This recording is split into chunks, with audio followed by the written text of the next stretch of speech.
Ginoong Dios, daghan kayong salamat Ginoon ining matahom nga kabuntagon Ginoo nga imong gihatag kanamo. Nga diin kami Ginoo makahimo mi Lord God sa pagpaminaw, pagpatalinghog sa imong mga pulong o Dios. Lord, ablihi ang tagsa-tagsa namo kakasing-kasing. Huna-huna spiritual eyes, Lord God, nga makita namo Lord God, ug masabtan namo Ginoo, ug masalod namo Ginoo ang imong mga pulong Ginoo ning takna sa kabuntagon o Dios. Lord, amo giila o God nga apart from you Lord, we are nothing o God. Busa Lord ning takna sa kabuntagon Lord God, amo ka nga gi-invite Lord God, amo ka Ginoo nga gi-acknowledge Ginoo ang imong balang espiritu Ginoo nga pagministeryo Lord God sa mong tagsa-tagsa kinabuhi nining takna sa kabuntagon. Lord, bless your word this morning, Lord God, nga among pag-aambitan Ginoo. Bless your people, Lord God, nga naa karon nga magapaminaw sa imong mga pulong, Lord God.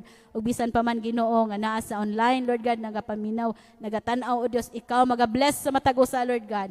Nga walay bisan isa Ginoo nga mogawas niini nga lugar niini nga dapit Ginoo nga makulangan Lord God kun dili mapuno kami Lord God sa imuhang presensya o Dios, mapuno kami Ginoo sa imong pagpamuhat Lord God sa imong balang espiritu o Dios. Among isalig itugyan kanimo ang tanan Ginoo nining takna sa kabuntagon di lamang sa ngalan ni Jesus. Amen og amen. Hallelujah. Mga panglingkod ta mga igsoon. Mark chapter 2 verses 1 to 12. Marcos kapitulo 2 bersikulo 1 ngadto sa 12. Kung basahon sa kusog mga igsoon og sunda ko sa inyohang mga mata. When magbasa mo. Okay. Marcos kapitulo 2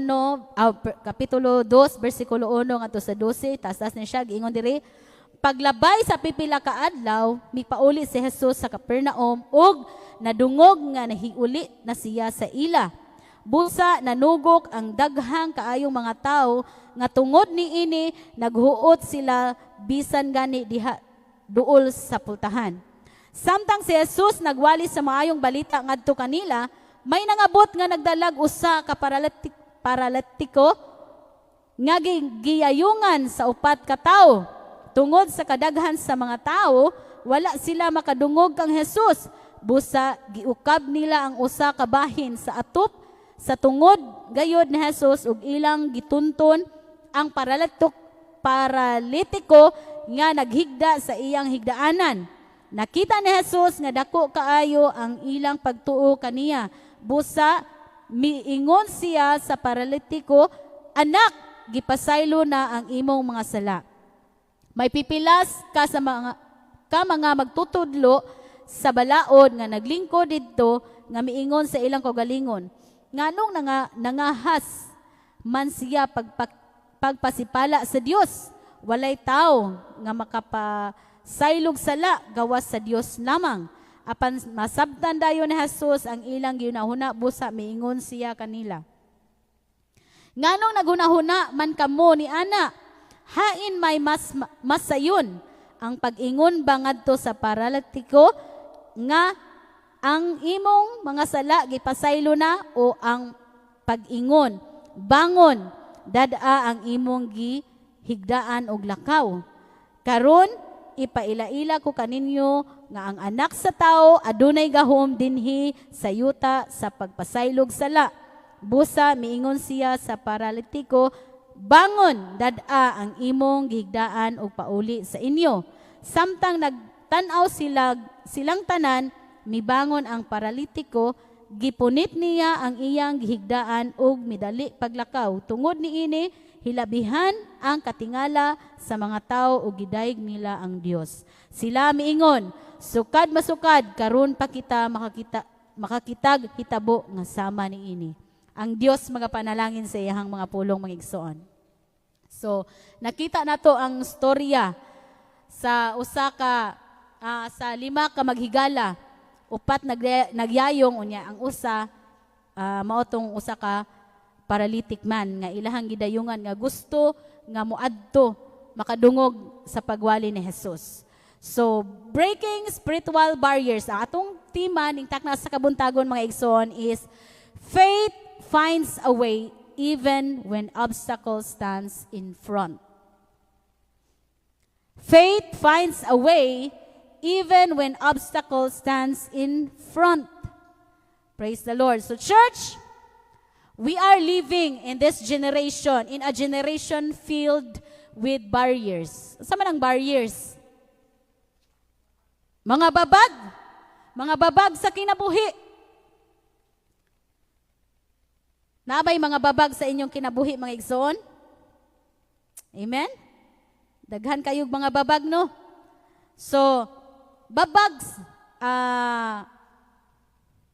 ingon diri mga igsoon, biblical definition sa spiritual barriers is, spiritual barriers are anything that hinders, nakababag, bisan unsa nga nakababag, blocks or weakens a person's relationship, obedience, faith, and fellowship with God.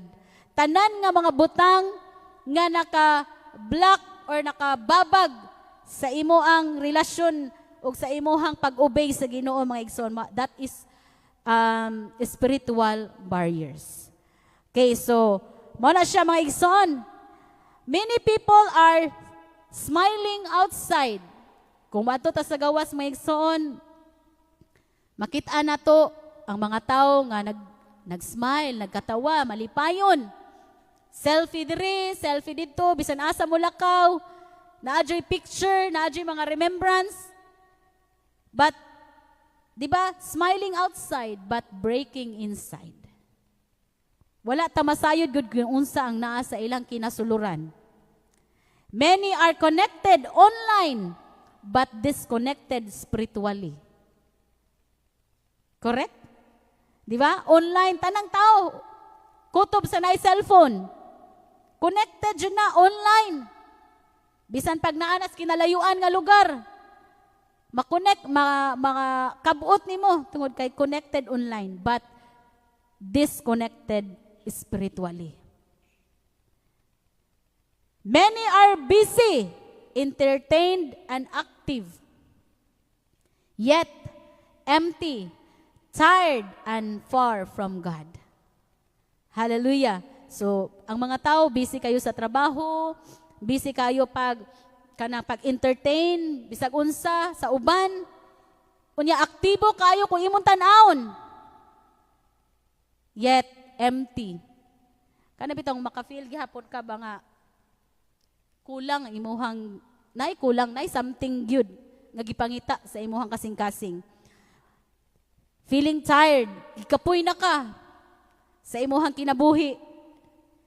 Burag routine na ang kinabuhi, trabaho, mumatag sa buntag, mukaon, maligo mo trabaho, inig-uli, mukaon, matulog na sad, unya ikamata na po nimo, balik-balik ra, kapoy kaayo mga igsoon. So, today, barriers are everywhere. Makita nato nga aduna gyud sa kinabuhing Kristohanon, daghan kaayo yung mga babag. Daghan kayong mga butang nga mo-blocks nato sa ato ang relasyon diha sa tong buhi nga Dios. Usahay, depression. Kinsay nakasinatig depression in the name of Jesus, wala lang unta na nato mga igsoon. Fear, kahadlok, addiction. Mga adik ba ta? O dili sa ingon nga ang katong adik ha, katurang mo manuyupay, katurang ni gamit og mga drugs, kana dili mo makaundang og cellphone. That is addiction. Oh, addict sa kuan, sigig duwa og ML. Uban pa. Basta kay too much na, that is addiction. Doubt, pagduha-duha. Sakto ba gyud ni nga nangalagad ko sa Ginoo or sakto ba gyud ni akong gituuhan? Naabag ko sa sakto nga baruganan or basig lahi? Basig nalihis ko, di ni mao. Usahay, family. Barriers in family. Usahay, gamiton po sa kaaway no, itong pamilya nga mahimong babag, nga di ta makadung sa church. Kay gisapot ta, buntag sayo, ngano man jung karon, nganong karon pa man jung adlaw mo magbabadlong. Nga padung ta mo simba, gusto ta nga balaan kay ta, gusto ta nga makasinati gid sa presensya sa Ginoo. Nga magpabadlong. Usahay bitaw mamuot ko ba? Kani laging mga naibata. Magdali na kay ka, magkuan ka, kay daghan pa kag buhaton. Sa usahay maingnan nako sila nga. Ngano man jud magpagamit man mo sa yawa Domingo. O di ba? Kaya ang yawa mangita man na siyang mga rason nga aron nga kuan. So dili sila ang kuan, magpagamit lang jud usahay ba. Kanang maminaw ta sa hunghong. Sige kusi-kusi gipaligo sa CR dugay kay mahuman kay magsigig unot-unot. Nya ikaw nga nagdali, di sa puton ka. Sa ministry. Napoy daghang mga babag mga igsoon sa ministry. Gusto ka nga mulambo ang imuhang ministry, pero daghan po mga tao nga magsigig bunlot. Magsigig istorya o mga dili mao nga mao na lang mga hawa ng uban, mga wala ma-discourage ang uban. Mga babag na sa ministry mga igsoon. And barriers in our relationship with God, kanig yung mga babag pod sa atuag yung personal nga relationship sa Ginoo. Unsa man na ang mga kanang babag sa imuhang pakigrelasyon sa Ginoo mga igsoon, ikaw ang nasayod ana. And usahay, dili jud usahay, kita nga mga Kristohanon, gusto ta, we want breakthrough. Ganahan tag kanunay na ay mahitabo nga breakthrough sa atong kinabuhi. But dali ra ta nga mo stop when obstacles appear. Lord, I want spiritual breakthrough. Lord, I want to have financial breakthrough. Unya kay sa sige nimong trabaho, murag gipulaan na ka, undang ko Naanaw ta toy dako nga gianda Ginoo nimo hapit na jud unta, nanaka sa gamay na lang. Pero niundang ka. Tungod kay imong gitan-aw, daghana sa babag ni kung panalangin ta sa Ginoo, panalangin ta sa Ginoo, kung i-bless sa Ginoo, i-bless sa Ginoo, ingana ra ang prinsipyo sa tao. Kung muhatag ani ka, hatag way daghang istorya. Di ba? Usahay no, masapot ta. Gipasaligan kintahay si Cyril, gipasaligan siya. Nagpaabot si Cyril niya. Dugay kayo pinaabot ni Cyril ba? Dugay man jud kay gihatag. Makauna-una siya di na lang ko mo asa to yang giingon Nya makaistorya siya kung hatag ganing hatag, dili kay dugay-dugayon pa. Lord, dugay na jud kong inampo, Lord. Aning usa ka butang Ginoo, pero ang dugayan nimo gihatag. Kung ihatag, dili kay dugay-dugayon. Manluod dayon. So, pero in this passage mga igsoon nga atong gibasa sa Mark chapter 2 verses 1 to 12, we see upat ka mga tao, 4 men. Okay. Nga unsay gibuhat nila? Who refused to let barriers stop them from bringing their friend to Jesus. Pagkakita nila nga pag-abot nila sa tung balay nga gipuy-an ni Jesus nga diin siya nagwali, tan-aw siya punua kayo di naman ta kasulod ingani dayong pa sila adtong kadtong paralitiko, tong paralyzed nga tao. Ngano pong daghan man tong mga tao atong higayuna So before pa si Jesus niabot sa Capernaum mga igsoon, gikan siya sa Galilea. Kay nagsugod naman siya og ministry ani, nagwali na siya sa daghang mga lugar. Then sa previous chapter, sa chapter 1, ang gibuhat ni Jesus, nagampo siya sa mingaw nga dapit. Nya, sayo sa kabuntagon, mo biya siya sa iyang mga disipulo, nya mangita siya lugar nga makigistorya siya sa amahan. So bisan pa man sa iyang kabisi sa iyang ministry mga igsoon, iyaha gihapong gi-prioritize ang pag-ampo ngadto sa amahan. And then naglibot-libot siya sa Galilea aron pagwali. Nagwali siya sa mga sinagoga ug wala siya ni focus sa mga miracles lamang nga iyahang nahimo. But then iyaha pong gibuhat kapag sangyaw gyud sa maayong balita ngadto sa uban. Unya usap pod naghimo pod siya og kanang mga milagro which is maoy hinungdan ug tungod niini misikat si Jesus.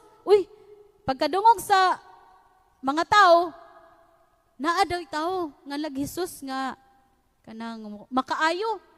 So mao toy hinungdan nga napuno ang balay pagbalik ni Jesus dito sa Capernaum, ato sa balay nga iyahang gipuy-an, nagwali siya dito, unya puno kaayo ang maong panimalay gyud. Nasikat man siya adto kay kanang daghan mga milagro nga nahitabo. So, mo to nga gidumog siya og daghang mga tao. Nga mi resulta nga naglisod na noon og duol tong upat ka mga maghigala kauban tong isa ka paralitiko. So, unsa may nang gibuhat nga ang balay puno man kaayo, wala matay agianan, bisan ganing sa pultahan, dili na sila masud. Lisod pag ilahang kuguson tong paralitiko, arong usaray mo kugos ba, perting bugata baya po ning tao no, nga masakiton no, kinsay nakasuway og atiman og masakiton. Kinabugatan. So, matong upat ka tao ang nagdayong. Nya kay dili man mahimo nga musud sila dito, musuksok sila kay nagdayong ba sila. So, ang ilang gibuhat mga igsoon, wala sila mo give up. Kung kita pa siguro to, paglili na to ay di man ta masud. Manguli na lang ta, sunod adlaw na lang ta. At napay daghang panahon, mana man ang tao. Kinaiya sa tao ba? Ay unya na lang. Pero ang upat kahigala, wala sila ni give up. Unsay gibuhat nila? They climbed the roof and broke it. Ning kat-kat sila, yun sa katula pagkat-kat no.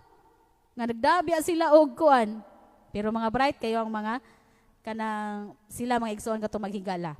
They climbed the roof and broke it. So